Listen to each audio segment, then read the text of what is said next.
BJP's crisis manager, the Prime Minister's go-to man, and someone who has transformed also the Petroleum Ministry in his previous avatar, Mr. Dharmendra Pradhan. Really appreciate your time. Thank you so much for coming on our platform of Rising India. Since we are talking today, just few hours back, the dates for Karnataka elections have been announced, and I cannot stop but ask you a question on that for a simple reason, sir, that you're also Karnataka in charge of the BJP. You may very well say that the BJP is known to buck the trend, but एक statistics है जो मैं आपको बताऊंगी. 2004 से कर्नाटका ने हमेशा हंग house दिखाया है और 1985 से कभी भी कोई रूलिंग पार्टी वापस नहीं आई है. आपने हमेशा कंजर्वेटिव नंबर दिया है. इस बार आपका कर्नाटका का क्या नंबर है? मारिया जी, आपने मेरे को एजुकेशनल स्किल्स के ऊपर बातचीत करने के लिए बुलाया. आप तो एकदम सीधा पॉलिटिक्स में ही चले गए. कर्नाटक में 2013 में कांग्रेस पार्टी को बहुत बड़ी बहुमत मिली थी. होंग असेंबली नहीं हुई थी. कर्नाटक में इस बार जिस प्रकार की माहौल में पिछले एक महीने से देख रहा हूं और वहां लोगों को मिलके मेरा जो समीक्षा हो रही है, हमें कोई कन्फ्यूजन नहीं है. कर्नाटक में भारतीय जनता पार्टी एक स्पष्ट बहुमत के साथ दोबारा सरकार की दायित्व में लौटेगी. इसमें हमें कोई कन्फ्यूजन नहीं दिख रहा है. और मैं एक ही बात कहूँगा कि दूर से और आज भी इंडियन पॉलिटिकल एनालिसिस में विशेष करके 2014 के बाद यानी मोदी इम्पैक्ट के बाद जो नई ट्रेंड आई है उसको थोड़ा आज भी एनालिसिस उसको ठीक से समझना चाहिए. ये जो ट्रेंड को बदलना, दोबारा नहीं जीत पाना, एंटी इनकम्बेंसी, 2019 प्रूव किया एक प्रो इनकम्बेंसी की वॉल्यूम क्या हो सकता है. आज अभी अभी संपन्न जो चुनाव हुआ, इलेक्शंस हुआ, उसमें से मैं एक स्टेट का नाम कोट करूंगा, त्रिपुरा. त्रिपुरा में भारतीय जनता पार्टी कंटिन्यूअसली दोबारा जीती है. नागालैंड जैसे राज्य में हमको एक बहुत बड़ी स्पेस मिला है. ये सब भारत की नई पीपुल्स मैंडेट, नया ट्रेंड दिखने को मिलता है. कर्नाटक में तो नरेंद्र मोदी जी की, प्रधानमंत्री जी की जिस प्रकार की ट्रस्ट लेवल है और वहाँ की सरकार पिछले 5 साल में हमने येदियुरप्पा जी और बाद में बोम्मई जी के नेतृत्व में चलाया, उसकी जो परफॉर्मेंस है उस पर लोग विश्वास कर रहे हैं, वोट देंगे. हमें कोई उसमें से दुविधा में हम नहीं है. Sir, if you are confident कि ये पॉलिटिक्स ऑफ परफॉर्मेंस के बेसिस पे जज किया जाएगा, और ये फ्रेज भाजपा ही का है, अमित शाह जी ने बनाया था पॉलिटिक्स ऑफ परफॉर्मेंस, वो बार बार इस पे दोहराते हैं. फिर ये 4% का जो मूव हुआ है वो क्यों हुआ है कि वोकलिगा और लिंगायत कम्युनिटी को दिया जाए और 4% जो मुसलमानों के साथ था बैकवर्डनेस से रिलेटेड. तो was there a scientific study that was done to make this move? Scientific study देखिए, सदर्न इंडिया की सिचुएशन थोड़ा अलग है रिगार्डिंग रिजर्वेशन. कई दशकों से, विशेष करके पिछले 2-3 दशकों में जिनको रिजर्वेशन सदर्न इंडिया में मिला है, विशेष करके आंध्र, तेलंगाना, तमिलनाडु, कर्नाटका, इस इलाका में सब categorisation within SC community, इसकी एक मांग उठी थी. कर्नाटक में तो एक commission with justice Sadashiv ji के नेतृत्व में कमीशन भी पिछले दिनों में बैठा था. कर्नाटक में 32% ओबीसी रिजर्वेशन भी दिया जा रहा था. रिजर्वेशन देश में किसको दिया जाएगा उसकी डिबेट कॉन्स्टिट्यूएंट असेंबली में भी हुई थी, संविधान सभा में हुई थी. रिजर्वेशन भारत की सामाजिक अर्थनैतिक व्यवस्था को देखते हुए रिलीजियन आधार पे नहीं, पिछड़ेपन के आधार पे दिया जाएगा, ये निर्णय हुई थी. पिछले दिनों में कर्नाटक में राजनीतिक उद्देश्य से अल्पसंख्यक समुदाय को पिछड़े बना के उनको रिजर्वेशन देने की काम किया गया था। हमने उसको सेटराइट किया। उनको हमने इन दिनों में मोदी जी के नेतृत्व में एक economic weaker section other than SC, ST, OBC जो कॉन्स्टिट्यूशनली प्रोटेक्टेड ग्रुप है, इनके अलावा जो लोग हैं उनमें से भी जो पिछड़े लोग हैं, जो दरिद्र लोग हैं, उनको भी आरक्षण मिलनी चाहिए। अफर्मेटिव एक्शन उनके लिए भी प्रोटेक्टेड हो, इसके दायित्व हमने लिया है, उसकी इनिशिएटिव लिया है, पॉलिसी बनाई, उसमें माइनॉरिटी उसमें कन्वर्ट होंगे। जो अनोमली था उसको सेटरेट किया गया है। और इसके कारण आज देखिएगा कर्नाटक की सामाजिक जीवन में बोम्माई सरकार की, बीजेपी सरकार की इस निर्णय का एक आधा व्यक्ति और अनुष्ठान को छोड़ के सर्व समाज ने उसको एक्सेप्ट किया है। सब प्रोटेस्ट जो हो रहे हैं कांग्रेस कर रही है, कांग्रेस कर रही है, थोड़ा छुप छुप के कांग्रेस कर रही है कि इसको हमारी विरोध है। कांग्रेस तो ये भी बोल रही है कि आपका ये कहना है कि ये जो डिस्क्वालिफिकेशन हुआ है राहुल गांधी का, उसका कर्नाटक में वो फायदा उठाना चाहते हैं। देखिए, डिस्क्वालिफिकेशन और कर्नाटक के चुनाव की नतीजा 13 मई को आ ही जाएगा। इससे पहले तो एक बहुत बड़ा हाइप क्रिएट किया गया था भारत जोड़ो की समय में। उस समय में गुजरात की चुनाव हुआ, उस समय में उसके बाद पोस्ट भारत जोड़ो नॉर्थ ईस्ट में चुनाव हुआ। CPM और कांग्रेस दोनों मिलकर चुनाव लड़े त्रिपुरा में। इसकी नतीजा हम सबके सामने है। कुछ लोगों के मन में ये एक धारणा है हमारा लिए एक अलग IPC बने, हमारा लिए एक अलग कानून व्यवस्था हो। ये मेरे अभिमत नहीं है, मेरा ओपिनियन नहीं है। उस पार्टी के जिम्मेवार नेता कहते हैं उस खानदान के ऊपर कैसे केस हो सकता है। आप भारत की IPC को चैलेंज करोगे, उसमें आप गुनहगार साबित होगे, जुडिशियल प्रोसेस में आपके ऊपर अगर कार्रवाई होती है तो आप एंटाइटलमेंट के आधार पे आपकी खानदानी अधिकार जताओगे। देश में तो डेमोक्रेसी आ चुका है।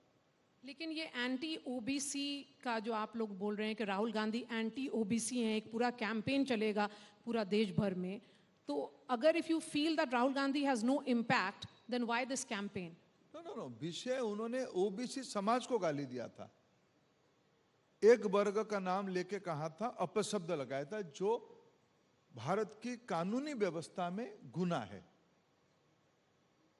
इसी के कारण उनके ऊपर केस हुआ। OBC समाज को उन्होंने गाली दिया था। मैं एक बात कहता हूं, कांग्रेस पार्टी, ये राहुल गांधी जी पहली बार नहीं कर रहे हैं। कई बार उन्होंने कोर्ट की सामने माफी मांगना पड़ा उनको। इस बार भी जो असेसमेंट, जो खबरें आ रही है न्यूज़पेपर के माध्यम से कोर्ट उनको कहने वाला था कि आप माफी मांग के यहां से निकल सकते हो, लेकिन जो एरोगेंसी है, जो अहंकार है, हम कैसे माफी मांगेंगे। इसीलिए हम कहते हैं कि आप एक जाति को गाली दोगे, और आप ये पहली बार नहीं कर रहे हो। हम ये ना भूले 2013 की AICC की कॉन्फ्रेंस के समय में मणिशंकर आयर जी ने कहा था कि ये प्रधानमंत्री बनेगा नरेंद्र मोदी, भारतीय जनता पार्टी। तब मोदी जी को लीडर करके घोषित किया, इनकी नेतृत्व में हम लोकसभा की चुनाव लड़ेंगे। कांग्रेस पार्टी की रिएक्शन क्या था? ये आए, हमारे वहां चाय बेचे, हम उनको स्टॉल बनाने के लिए स्थान दे देंगे। ये फ्यूडल माइंडसेट की रिफ्लेक्शन है। आप भारत की, आपके खानदान के अलावा अब जिस कानून पे ये फंसे हैं, उन्हीं की पार्टी जब 2014 तक दायित्व में था, देश के प्रधानमंत्री मनमोहन सिंह जी होते थे, मनमोहन सिंह जी की विदेश दौरा था, उन्हीं की सरकार एक ऑर्डिनेंस लाया था, कैबिनेट में उसको अप्रूव भी किया था। उस ऑर्डिनेंस को युवराज साहब ने नॉनसेंस कह के फाड़ा था, आप लोगों के सामने फाड़ा था। अभी कपिल सिब्बल जी इसके ऊपर लेख भी लिखे हैं। कि देखो, समय कुछ नहीं छोड़ता है किसी को। आपकी जो माइंडसेट है, देश में सभी के लिए सभी अधिकार समान है, कानून सबके लिए समान रहेगा, ये भारत के सब नागरिकों को मंजूर है, उनके खानदान को मंजूर नहीं है, उनकी चापलूसकारों को मंजूर नहीं है, उनकी गुमास्ताओं को मंजूर नहीं है। चलिए अब शिक्षा मंत्री से सवाल पूछते हैं। वो तो सारे सवाल थे कर्नाटका इंचार्ज से। आपने अभी कुछ दिन पहले ये कहा कि students across the country will be taught the corrected version of Indian history under the new education policy, that is the NEP. It's been 3 years now, 2.5 years. How much of that has been implemented? And how much pressure are you facing from your own ideologues who are saying that there has been a delay in projecting this corrected version of history? Maria ji, मैंने कहीं नहीं कहा था और आज की आपकी rising India के मंच पे मेरे अभिमत को स्पष्ट करता हूं। मैंने कभी नहीं कहा था there will be correction of history. ये पवन मेरे मित्र बैठते हैं, मेरे को रोज घेरते हैं पार्लियामेंट से बाहर आने के बाद। मैंने इसको नहीं कहा था, ना आज भी कहूंगा। हम बड़ी लकीर खींचने वाले हैं। मैं आपको, आप बिहार से आते हो, आप जिस जिले से आते हो उस जिले से, जिस जोन से एक बहुत बड़े स्वतंत्रता सेनानी है बाबू वीर कुंवर सिंह, आप जानते हैं उनको? जी। क्या देश जानते हैं उनको? कर्नाटक में उनके बारे में पढ़ाई नहीं होनी चाहिए? जम्मू कश्मीर में उनके बारे में पढ़ाई नहीं होनी चाहिए? मारिया जी, मैं जिस जिले से आता हूं उस जिले में एक 13 साल की लड़का अंग्रेजों के साथ लड़ा था। एक नदी में वो नाव चला रहा था, अंग्रेज गए कि हमको नाव पार करो, उन्होंने कहा कि आप फिरंगी हो, आपको मैं नाव में नहीं बिठाऊंगा, उन्होंने गोली मार दिया। उनके बारे में देश को मालूम नहीं होनी चाहिए?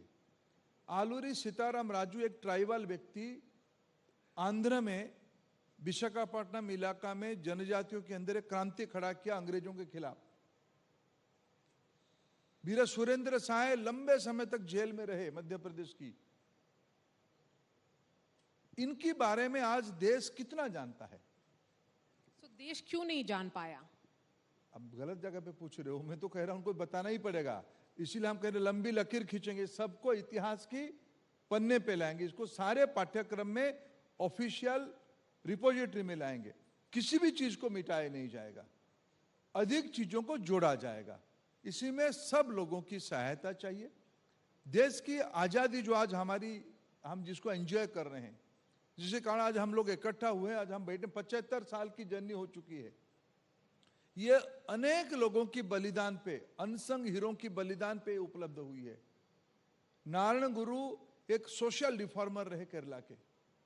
कुछ सीपीएम के मित्र मेरे को मिलने आए कभी, शिक्षा मंत्री और हमारे पार्लियामेंट के कुछ मित्र, उन्होंने कहा कि हमारे कुछ रिजर्वेशन है शिक्षा नीति में। मैंने पूछा क्या रिजर्वेशन किया आपके बारे में? मैं जानता हूं आपकी सरकार ने नारायण गुरु के बारे में बहुत अच्छा शोध और अध्ययन किया।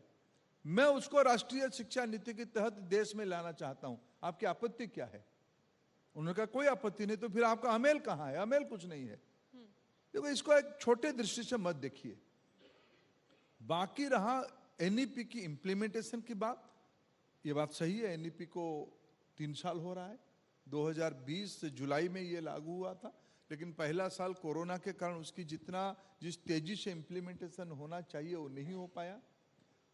आज प्राइमरी एजुकेशन से, फाउंडेशनल स्टेज से लेके हायर एजुकेशन तक सारे वर्टिकल्स में पैरेलल काम हो रहा है।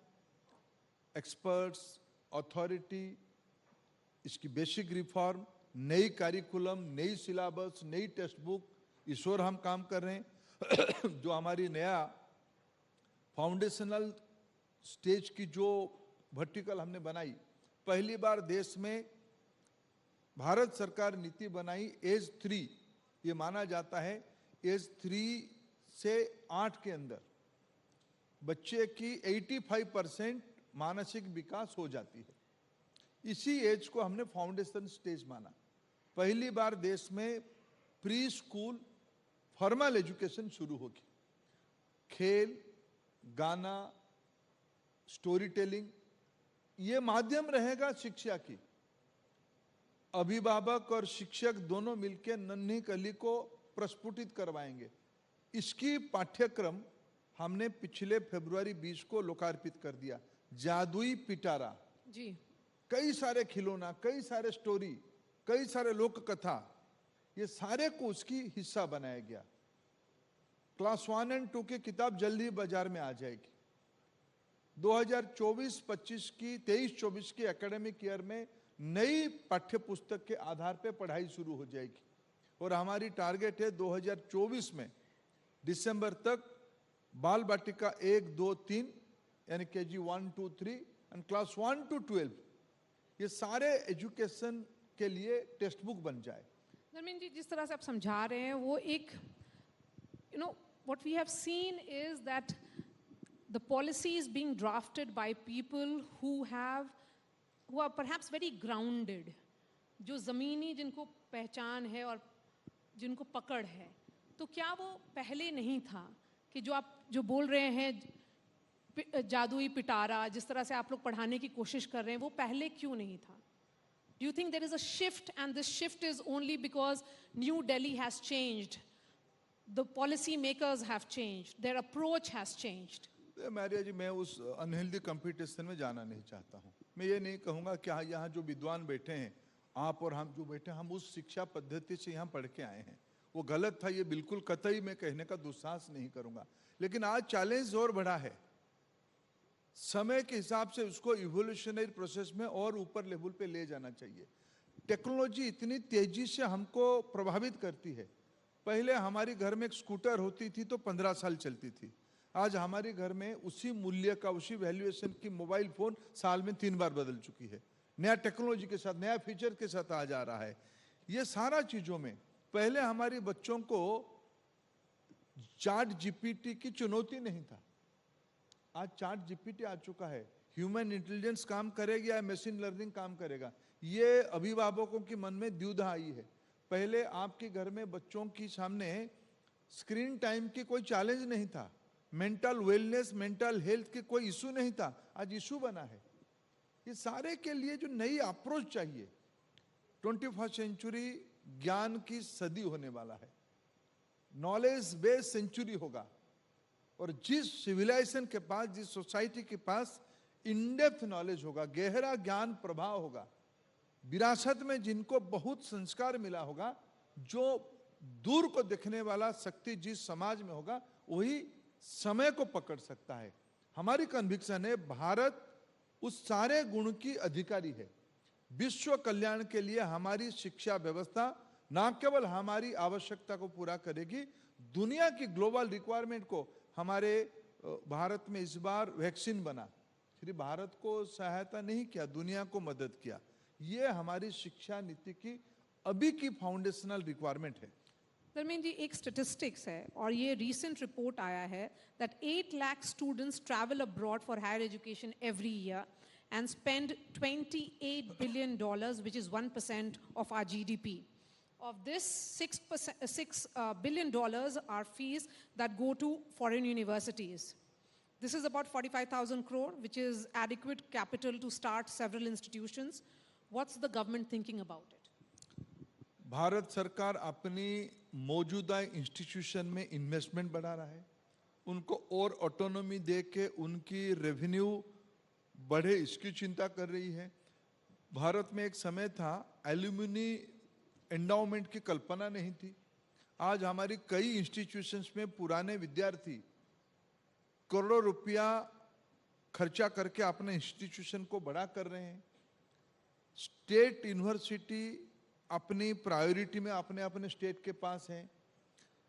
प्राइवेट पॉलिसी रिफॉर्म करके हमने हमारी भारत की प्राइवेट सेक्टर को यूनिवर्सिटी में आने के लिए मौका दिया। इन दिनों में, पिछले दिनों में बहुत सारे ग्लोबल स्तर की इंस्टीट्यूशन भी हमारे वहाँ इमर्ज किया है। इससे ऊपर उठ के एनईपी ने कहा कि हमें हमारी स्टैंडर्ड्स को बढ़ाने के लिए हमारी बच्चों को विशेष करके टेक्नोलॉजी में, स्टेम में, लीगल फ्रेमवर्क को इंटरनेशनल लेवल पे ले जाने के लिए, फिनेंशियल वर्ल्ड में अपने कैपेसिटी बढ़ाने के लिए फॉरेन यूनिवर्सिटी को इनवाइट करनी चाहिए। हमने पॉलिसी रिफॉर्म किया।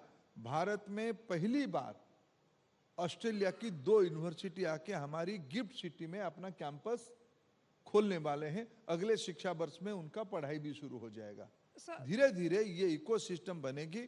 भारत में 4 करोड़ हायर एजुकेशन की विद्यार्थी हैं और ये जीआर के 27% है। जीआर इसको आने वाले चंद सालों के अंदर उसको 50 करना है। More institution will be required, quality institution will be required, whether they will come from inside or they will come from outside. Our policy will have to facilitate quality institutions to our students. Sir, since you're talking about the ambitious institution of eminence, which was envisaged by your government in 2017, under which 20 institutions, 10 government and 10 private, were to be given sweeping autonomous powers. Why no MOUs have been signed? That's a question that is being asked. देखिए, पिछले जब NEP आए नहीं था, pre NEP era में rightly सरकार की leadership ने सोचा हमें थोड़ा रिफॉर्म भी करना चाहिए, कुछ संस्थाओं को हम ऑटोनॉमी देनी चाहिए। एक प्रोसेस रन थ्रू करवाया गया, कुछ लोग एप्लीकेंट बने, कुछ लोगों को सिलेक्शन करवाया गया, कुछ प्राइवेट यूनिवर्सिटी को इंस्टीट्यूट ऑफ एमिनेंस की स्टेटस दिया गया, उसकी भी अनुभव 3-4 साल का हो गया है। कुछ पब्लिक इंस्टीट्यूशंस को भी मान्यता दिया गया है। उस समय में तय किया गया था कि जिस पब्लिक इंस्टीट्यूशंस को मान्यता भी दिया जाएगा उनको फंडिंग भी दिया जाएगा। हमारा डीयू, आईआईटीज कुछ हैं, जेएनयू है, उनको फंडिंग किया जाएगा। पिछले 3 दिन में भारत के एक प्रमुख अखबार ने इस सारे का अनुभव लेके एक सीरीज छपाया है। मैं 2 विषय उसमें कहना चाहूँगा कि जिन प्राइवेट यूनिवर्सिटियों को ऑटोनॉमी दिया गया है उसकी अनुभव भी हमारे सामने है। हमने उस समय में क्या प्रॉमिस किया था, हम कहां तक पहुंचे। इस बीच में हायर एजुकेशन कमीशन एक नया इंस्ट्रूमेंट हम लोगों की एजेंडा में है। नॉट ओनली फ्यू इंस्टीट्यूशंस, हमें कैसे पॉलिसी अनबंडल करके ऑटोनॉमी और ज्यादा दिया जाए। उन इंस्टीट्यूशंस की कंसल्टेंसी, उस इंस्टीट्यूशंस की परामर्श भी हम लेते हैं। एक बड़ा फ्रेमवर्क हम बना रहे हैं regarding investment on government institution. जैसे हमने कहा कि हमने नॉट ओनली फ्यू इंस्टीट्यूशंस, हमने कैसे सारे इंस्टीट्यूशंस की फंडिंग बढ़े। पहले कॉर्पोरेट फंडिंग ऑन R&D ये एक बहुत प्रायोरिटी की विषय नहीं था। आज ही सुबह कोई बड़ा इंडस्ट्री प्लेयर हमें मिलने आए थे, उन्होंने कहा कि हम लॉजिस्टिक की दुनिया में आर्टिफिशियल इंटेलिजेंस में एक एडवांस रिसर्च सेंटर बनाना चाहते हैं। मैंने कहा कि ये मेरे पास 25 इस स्टैंडर्ड के इंस्टीट्यूशन है, आप इसमें से इन्वेस्ट करो, आपको ही फायदा होगा। भारत की लॉजिस्टिक कॉस्ट महंगा है, अगर हम टेक्नोलॉजी के माध्यम से उसमें कुछ बचत कर पाएंगे ये सबके लिए फायदा होगा। मूल विषय है कि भारत की उद्योगों को, भारत की इंडस्ट्री को हमें मौका देना पड़ेगा एकेडेमिया में, एकेडमिक्स में इन्वेस्ट करने के लिए। ये इकोसिस्टम के लिए एक बड़ा पॉलिसी रिफॉर्म की आवश्यकता है। एनईपी उस प्रकार की बातों को रेकमेंड किया है। आप जो आईओई के बारे में बात का, आईओई को मानिए एक पायलट एक्सपेरिमेंट हुई थी, कुछ इसके अच्छे अनुभव आए, कुछ उसके अनुभव को अपग्रेड करने की आवश्यकता है। Since there are concerns and you talk about quality education, 41 Indian universities, 7 more than last time, have made it to QS World University Rankings 2023. But none of them figure in global top 150. Why is it that when it comes to quality education, despite IITs and other institutions have so much name, they make, the products of these institutions make so much money, but when it comes to these rankings, do you think there is a need to revisit these rankings? आपके वहाँ TRP की बीच बीच में विवाद चलता कि नहीं चलता है? देखिए, जो क्यूएस रैंकिंग और times ranking 2 internationally acknowledge ranking mechanism है। मूलतः 2 प्राइवेट कंसल्टेंसी फर्म है और मैंने दोनों की असेसमेंट करके मेरा जो समझ बना पाया, क्यूएस में रैंकिंग करने में एक कंडीशन है कि आपके वहाँ X number of foreign student होनी चाहिए। एक समय था कि अफगानिस्तान के बहुत सारे फॉरेन स्टूडेंट हमारी कई सारे इंस्टीट्यूशंस में पढ़ते थे। जियोपॉलिटिक्स चेंज हुई, वो लोग आ नहीं रहे हैं। हमारी देश में हमारी स्टैंडर्ड ऑफ क्यूएस रैंकिंग में, रिसर्च में ग्लोबल टॉप रैंकिंग में हमारी Indian institute of science Bengaluru है। कुछ सेगमेंट में हम पीछे इसलिए जाते हैं कि हमारे पास उस प्रकार की फैसिलिटी फॉर फॉरेन स्टूडेंट नहीं है। यही एक प्रमुख कारण है हमें पीछे रहने के लिए। हम इन दिनों में भारत में हमारी एक इंडिजिनस रैंकिंग फ्रेमवर्क बनाए, Indian national framing NIRF, Indian framing ranking framework हम बना रहे हैं, उसी को हम लोग जोर दे रहे हैं। QS और टाइम्स दोनों अपने अपने जगह पे अच्छे हैं, लेकिन यही है, ये हमें नहीं मानते हैं। सर उसकी क्वालिटी की थर्मामीटर वही एक होनी चाहिए, ये नहीं मानते हम। सर NEP पे क्योंकि एक सवाल ये भी उठ रहा है, क्योंकि Tamil Nadu is one state which is constantly opposing a lot of ideas that have been proposed by the government of India, and one view which was shared by the state's higher education minister was that best things in NEP will be implemented. This entire debate around Hindi push. देखो मारिया जी, मैंने शिक्षा ऐसा एक विषय कि मैं उसमें विवाद खड़ा नहीं करना चाहता हूं। आप जबरदस्ती का विवाद लेके आ रहे हो, कोई विवाद नहीं है। 4-5 राज्यों की एक सियासी आपत्ति है। मैं तमिलनाडु से लेके पोन मोदी वहाँ का शिक्षा मंत्री है, हमारे अच्छे मित्र हैं, वहाँ के माननीय मुख्यमंत्री स्टालिन साहब है, उनसे भी मैंने चर्चा किया है। जो तथाकथित राज्य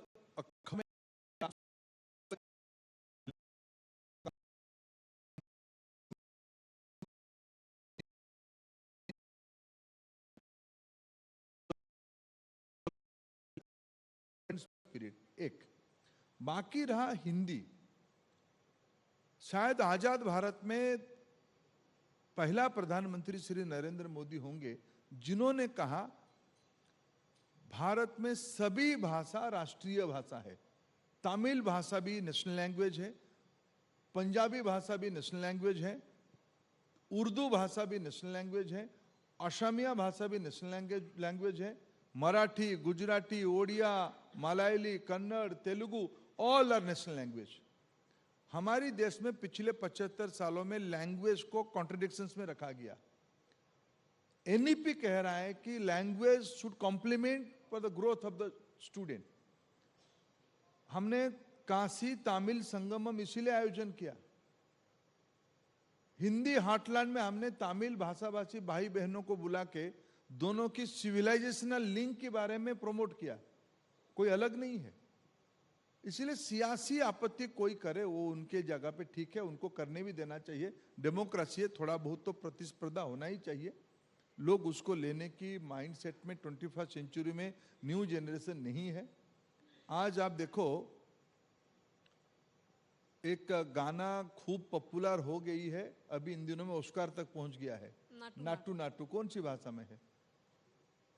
ना आप समझते हो ना मैं समझता हूं, सब सुनते हैं। अभी किसी ने कहा कि टेक्सला वाले उसी म्यूजिक पे एक अच्छा शो करवाए।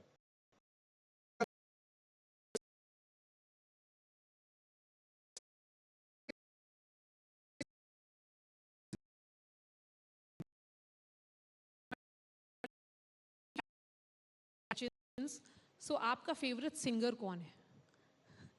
There is a side of Dharmendra Pradhan that people don't know about. देखिए मेरे राज्य में एक अक्षय महांती एक सिंगर है, मैं उनका ज्यादा पसंद करता हूं सुनना। He is the Kishore Kumar of Odisha.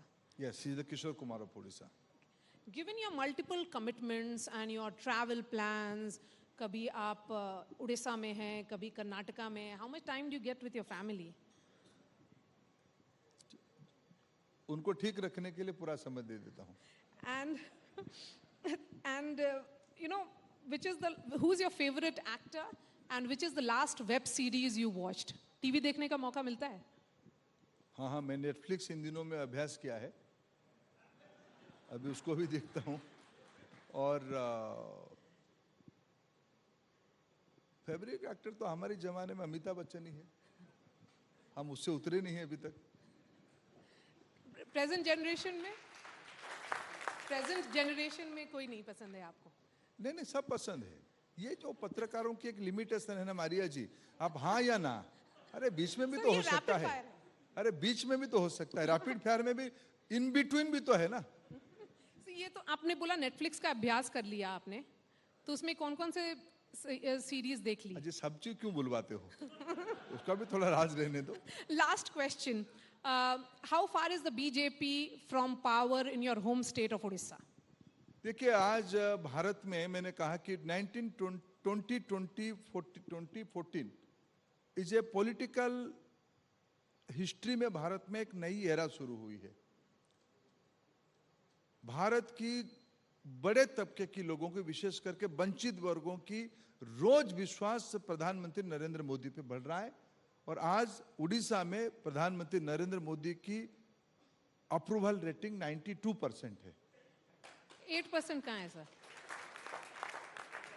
अभी छोड़ो, फिर मैं कहा कि सबको थोड़ा थोड़ा देना चाहिए. Mr. Pradhan, really appreciate your time. Please wait with us because Thank you. there are certain felicitations that you have to do, sir.